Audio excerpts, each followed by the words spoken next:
Assalamualaikum warahmatullahi wabarakatuh. Perkenalkan saya Muhammad Fatul Munib. Muhammad Nail Azizi dan Muhammad Syarif Datullah, Muhammad Akan Nuradi. Muhammad Devi, Andewa Rizky. Fido, Yang pertama adalah kandungan dari ayat Al-Quran Surah Al-Luqman ayat 13 sampai 14. Kemurahan Allah Subhanahu wa taala yang dirasakan oleh setiap manusia dapat berupa terpenuhinya segala kebutuhan manusia untuk tetap hidup di dunia. Hal tersebut menjadikan salah satu alasan bagi manusia agar selalu beribadah dan bersyukur kepada Allah Subhanahu wa taala. Berikut lafaz surah Al-Luqman ayat 13 sampai 14. Bismillahirrahmanirrahim. Wa idh qala Luqman libnihi wa huwa ya'iduhu ya bunayya la tusyrik billah inna syirka la dhulmun adim wa wasyayna al-insana biwalidayhi hamalathu ummuhu wahnan ala wahnin wa fisaluhu fi amaini an ishkur li wa liwalidayka illal masyir. Artinya, ingatlah kepada Luqman berkata pada anaknya saat dia menasihatinya, wahai anakku, janganlah mempersekutukan Allah. Sesungguhnya mempersekutukan Allah itu benar-benar kezaliman yang besar. Kami mewasiatkan kepada manusia agar berbuat baik kepada orang tuanya, ibunya yang telah mengandungnya dalam keadaan lemah yang bertambah dan menyapihnya dalam 2 tahun. Wasiat kami, bersyukurlah kepadaku dan kepada kedua orang tuamu, hanya kepadaku kamu kembali.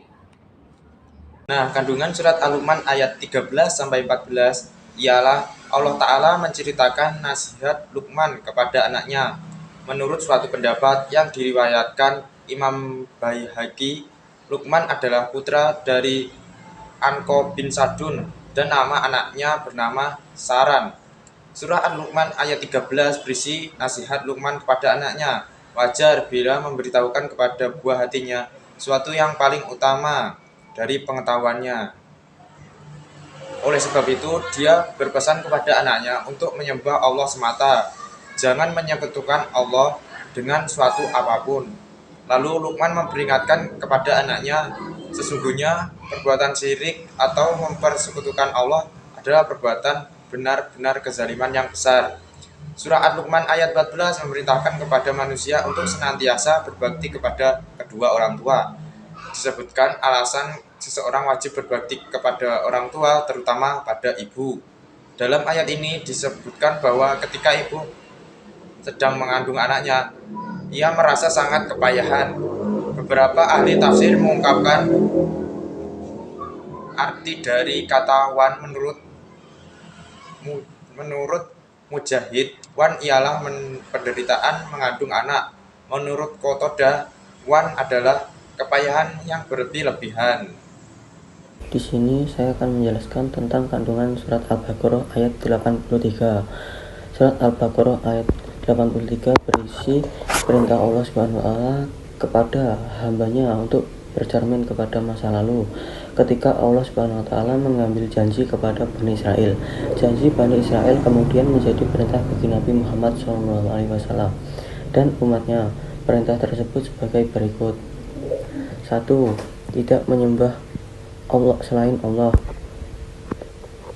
Perintah dalam perjanjian ini adalah bertauhid, yaitu mengesahkan Allah Subhanahu wa taala dan tidak menyekutukannya. Seluruh umat terdahulu sejak zaman Nabi Nuh alaihissalam atau sebelumnya, orang yang beriman kepada Allah harus mengambil jalan lurus dan tegas bahwa tiada Allah sesembahan yang boleh disembah kecuali Allah Subhanahu wa taala. 2. Berbuat ihsan kepada orang tua. Berbuat ihsan kepada orang tua sangat pentingnya. Allah Subhanahu wa taala memastikan perintah tersebut sebagai perintah ibadah hanya kepadanya. Allah memerintahkan setiap anak untuk berbakti kepada orang tuanya. Bahkan dalam sebuah hadis disebut bahwa ridha Allah terletak pada ridha orang tua dan murkanya Allah terletak pada orang tua. 3. Berbuat baik kepada kerabat. Rasulullah Shallallahu Alaihi Wasallam Surah Al-Baqarah ayat 83, lafaznya yang berbunyi A'udzu billahi minasyaitonir rajim. Wa id akhadna mitsaqa bani Israila la ta'buduna illallah wa bil walidaini ihsanan wa dhil qurba wal yatama wal masakini wa qulu linnasi husnan wa aqimus salata wa atuz zakata thumma tawallaitum illa qalilan minkum wa antum mu'ridun, yang artinya, ingatlah ketika kami mengambil perjanjian dari Bani Israel, janganlah kamu menyembah selain Allah, dan berbuat baiklah kepada kedua orang tua, kerabat, anak-anak yatim, dan orang-orang miskin. Selain itu, bertutur katalah yang baik kepada manusia, laksanakanlah sholat, dan tunaikanlah zakat. Akan tetapi, kamu berpaling mengingkarinya, kecuali sebagian kecil dari kamu, dan kamu masih menjadi pembangkang. Quran Surah Al-Baqarah ayat 83. Beberapa sikap yang sejalan dengan pengamalan Al-Quran Surah Al-Luqman ayat 14, antara lain 1. Senantiasa menghormati, mematuhi, dan memuliakan kedua orang tua. Senantiasa mendoakan kebaikan atas kedua orang tua kita yang telah merawat kita sedari kecil. Mensyukuri segala ketentuan yang diberikan Allah Subhanahu wa Ta'ala kepada orang tua kita, baik fisik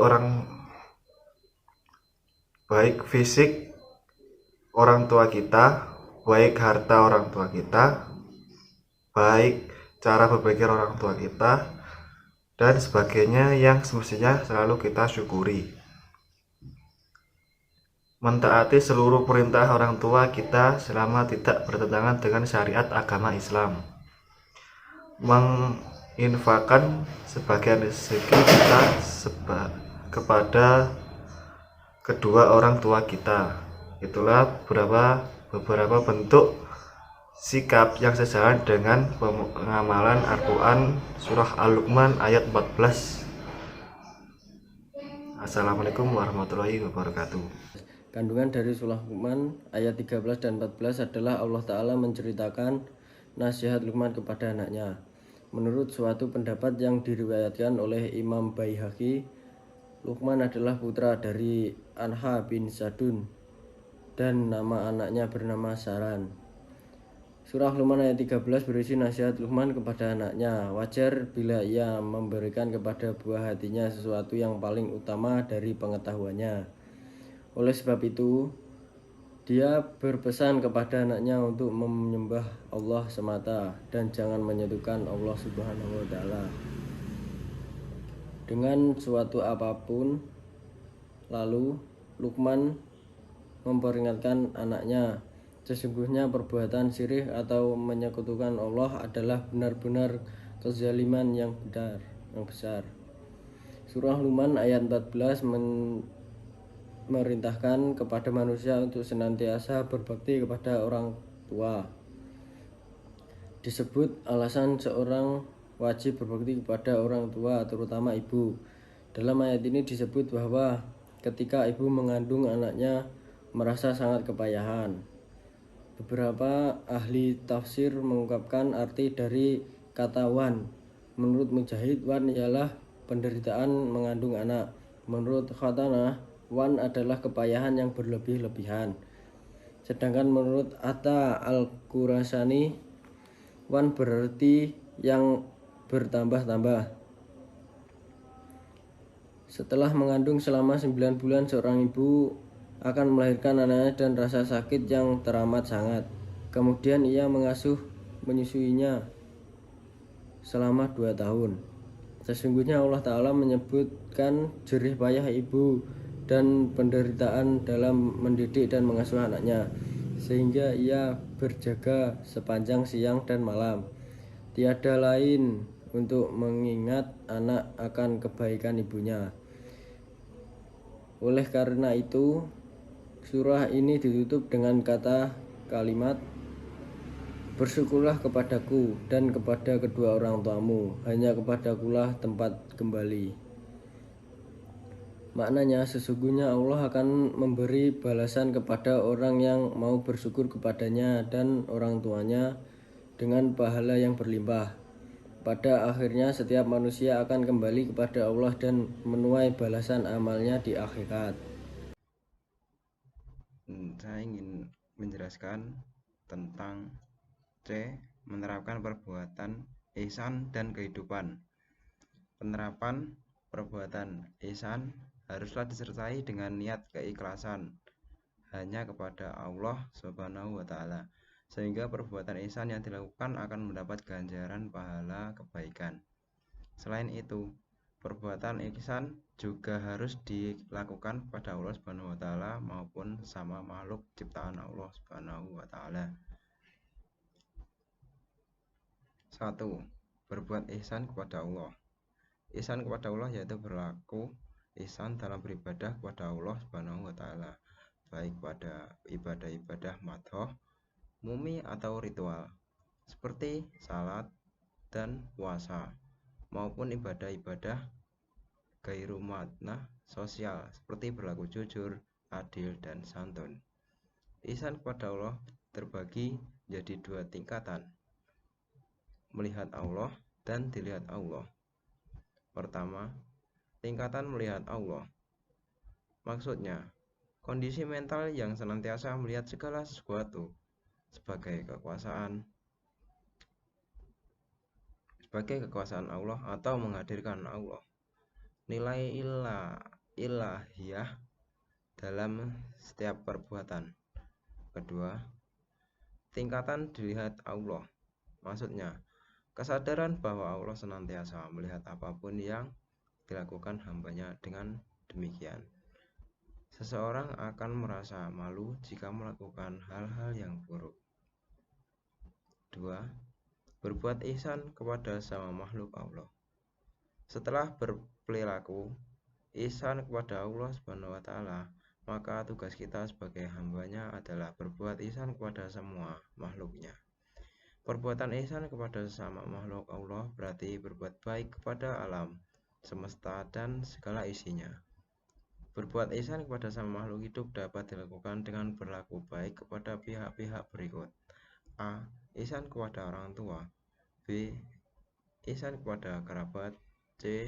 Ihsan kepada kaum duafa. D. Ihsan kepada tangga. E. Ihsan kepada tamu. F. Ihsan kepada sama manusia. G. Ihsan kepada binatang. H. Ihsan kepada alam sekitar. Di sini saya akan menjelaskan beberapa pesan yang dapat kita ambil dari surah Al-Luqman ayat 13-14. Antara lain, yaitu yang pertama, jangan menyampur adukan keimanan dengan kezaliman seperti menyekutukan Allah Subhanahu wa Ta'ala. Kedua, untuk orang tua seharusnya senantiasa mengingatkan perbuatan anak-anaknya yang menyimpang dengan cara yang baik dan dapat diterima. Selanjutnya, senantiasa menghormati, mematuhi, dan memuliakan kedua orang tua.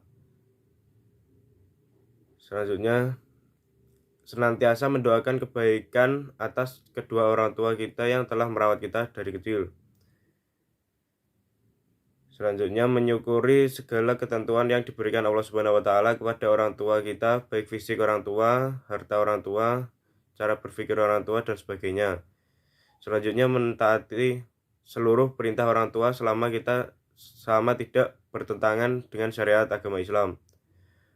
Yang terakhir, menginfakkan sebagian rezeki kita kepada orang tua sebagai sedikit bentuk berbakti pada orang tua. Berbuat baik kepada kaum duafa. Dalam ayat ayat tersebut kaum duafa yang disebut secara tersurat sebagai anak-anak yatim, orang-orang miskin. Dua golongan ini adalah kelompok manusia lemah yang membutuhkan aluran dengan tangan kita. Anak yatim adalah mereka yang tidak bisa membiayai diri sendiri lantaran belum mampu bekerja, sementara penanggung nafkahnya telah tiada. Sedangkan orang miskin adalah orang-orang lemah yang penghasilannya tidak mencukupi kebutuhannya. Kedua golongan tersebut dan seluruh kaum lemah lainnya harus diperlakukan dengan baik dan diberikan santunan. Bertutur kata yang baik. Selain berbuat baik, kita harus menjaga lisan dengan bertutur kata yang baik, dengan tidak menyinggung perasaan. Nabi Muhammad SAW menegaskan barang siapa yang mengaku beriman kepada Allah dan hari akhir, hendaklah ia berkata yang baik, atau jika tidak mampu sebaiknya diam. Menjaga hubungan dengan Allah dan sesama.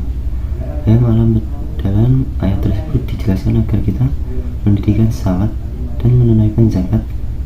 Salat adalah wujud dan pengabdian dan mengembangkan manusia pada Rabbnya secara langsung. Sedangkan zakat adalah implementasi dari amal salah yang dibawakan dari berdiaman salat. Kedua hal tersebut harus dijalankan dalam kehidupan sehari-hari.